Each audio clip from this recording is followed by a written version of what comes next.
पुण्यातील ट्रॅफिकची समस्या सोडवण्यासाठी अप्पर पोलीस आयुक्त मनोज पाटील सर नेहमी नवनवीन प्रयोग करत असतात। खरं तर ते ट्रॅफिकचे DCP असतानाही त्यांनी हे FC रोड आणि JM रोड सिंगल एकेरी वाहतूक केली, पण तरी ट्रॅफिक समस्या होत म्हणून आता दंडात्मक कारवाई सगळे आलेले।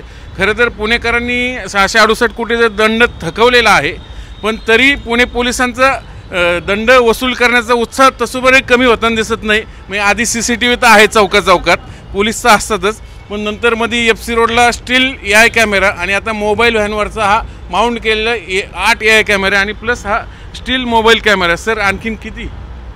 नाही खरं तर आपण बघतो ना की पोलीस ज्यावेळेला पेट्रोलिंग करतात तेव्हा आम्हाला भरपूर असे ट्रिपल सीट किंवा मोबाईलवर बोलताना लोक दिसतात, पण त्याला पकडायचं म्हणलं तर गाडी थांबून त्याच्या मागे जायचं किंवा गाडी मागे लागणं। आता फक्त आम्ही पेट्रोलिंगसुद्धा करू शकतो, पोलीस प्रेझेन्ससुद्धा होऊ शकतं आणि जाता जाता आता AI कॅमेराज या नियमभंग करणाऱ्याला बरोबर पकडते। म्हणजे थोडक्यात पहिलं नियमभंग करणं पळून चाललं तुम्हाला पाठलाग करावा लागायचा, आता त्याची गरज नाही। आता गरज नाही, आता हे वाहन जाईल आणि जाता येता ते चलान जनरेट करेल आणि ही क्रेडिटेबल असेल, म्हणजे याच्यामध्ये लोकेशन असेल, तुम्ही दिसणार आहे, तुमची गाडी दिसणार आहे आणि याच्याबरोबरच नियमभंग जो आहे त्याच्या संदर्भातले सर्व पुरावे आता सिस्टीममध्ये असतील, तर त्याच्यामुळे क्रेडिटेबल अशी सिस्टीम होईल। खरं तर पोलीस आयुक्त यांचा असा विचार आहे की ह्युमन इंटरफेरन्सवालं जे एन्फोर्समेंट आहे ते आपल्याला कमी कसं करता येईल। मशीन जे एन्फोर्समेंट आहे त्याला क्रेडिबिलिटी जास्ती आहे, तर त्याची भीती आम्ही आता फर्ग्युसन कॉलेज रोडवर बघितली की त्या ठिकाणी काही जणांनी अशी वाहनं मिळाली की त्यांनी त्यांचे नंबर प्लेट वाकवलेत तिथून जाताना, पण उलटे जात होते। शेवटी सिस्टीमने पकडलं त्यांना आणि मग त्याच्यातून सिस्टीम, कारण AIला फसवणं तेवढं सोपं नाही आहे। हे आणखीन नवीन पण डिव्हाइस आणलंय नाही, हे जे डिव्हाइस आहे हे मोबाईल माउंटेड आहे, हे सर्व्हरला आणि या सिस्टीमला कनेक्टेड आहे। म्हणजे हे डिव्हाइस हे कुठेही चौकामध्ये जिथं उलट्या दिशेने वाहनं येतात तिथं आता आम्ही ठेवणार आहे आणि मग तुम्ही तिथून उलट्या दिशेने गेला की ऑटोमॅटिकली थोडक्यात लोकांची एक धारणा काय असते, समोर चौकात पोलीस नाही दिसला की लोक नियम तोडतात, सिग्नल तोडतात, पण आता हे कसं शोधायचं लोकांनी? नाही, खरं तर वाहतूक नियमभंग करूच नये अशी माझी विनंती।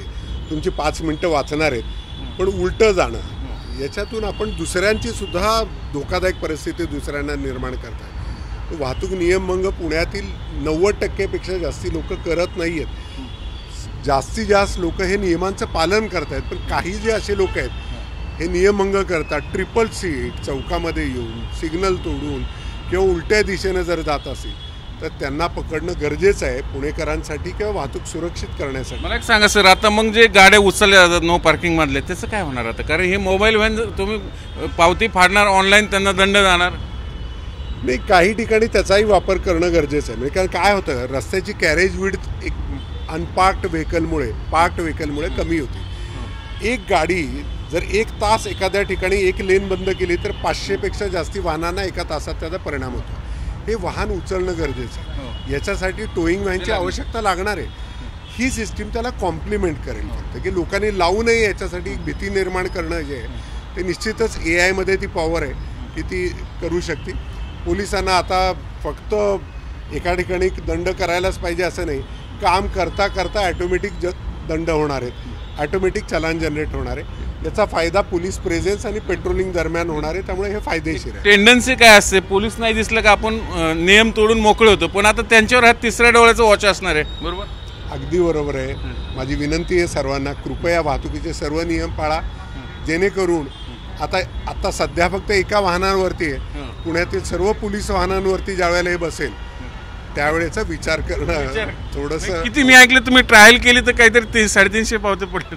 अगदी बरोबर आहे, एक राऊंड घेतला होता, या राऊंडमध्ये आम्हाला साधारण 344 व्हायोलेशन्स दिसले, म्हणजे प्रमाण जास्त आहे आणि याच्यासाठी खरंच आर्टिफिशियल इंटेलिजन्सची आवश्यकता आहे।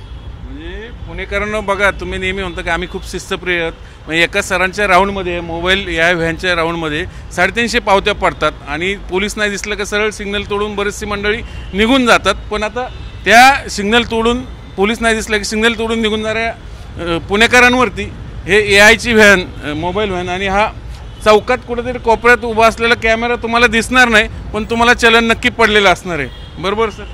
अगदी बरोबर आहे। आता हा पोलीसच आहे हा पोलीस थोडक्यात. आणि हा फक्त तुम्हाला दिसणार नाहीये, तर त्याच्यामुळे सावधान. म्हणजे मॉरल पोलिसिंग ज्याला आपण म्हणतो ना, ते पोलीस बांधव तर करतातच, पण आता हे 2 AI कॅमेरे रस्त्यावर करणार आहे. त्यामुळे पुणेकरांनो शक्यतो वाहन नियमभंग करूच नका, जेणेकरून तुम्हाला ऑनलाईन चलन पडणार नाही. आणि मग तुम्ही नियमाने जर चालला तर ऑब्व्हियसली वाहतुकीला एक प्रकारची एक व्यवस्था लागेल आणि एक सुरळीतपणा येईल. व्हिडिओ जर्नलिस्ट नितीन सांडबोरसह चंद्रकांत फुंदे, झी मीडिया, पुणे.